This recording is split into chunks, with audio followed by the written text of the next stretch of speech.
One of North Dakota's oldest bridges went into retirement today after 104 years on the job. But as KX News reporter Robert Sir tells us, it's not the end of the road for this beloved bridge. Wednesday was moving day for the Sims Bridge in Morton County, and with a couple of tugs of a chain and a really big crane, it was off its piers where it sat for more than a century.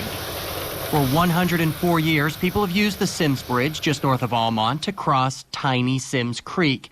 Through heat, floods, blizzards, and thunderstorms, the Sims Bridge has weathered it all. Built in 1916 while North Dakota was under the leadership of Louis Benjamin Hanna, who was just the state's 11th governor, the Warren Pony Truss Bridge serves around 10 vehicles a day, just as long as those vehicles are under 28 tons. But the bridge has long fallen into disrepair and needs to be modernized, simply to handle larger farm equipment. It's overdue because it's narrow, it's a truss, you can't widen it, it has to be replaced.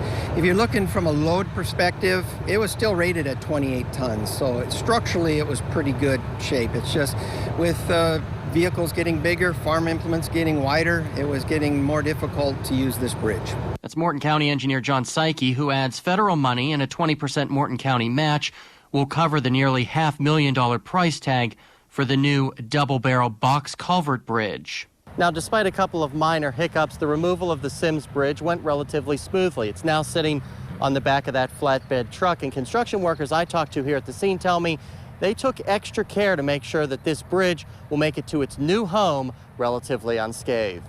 But unlike the town of Sims, which is classified as a ghost town, the Sims Bridge will live on, thanks to Joel Johnson, who led the efforts to preserve the bridge and have it placed behind the Sims Church, which is no spring chicken either at 136 years old. We don't get a lot of things moved into Sims, and even if it's something antique, you know, we like it.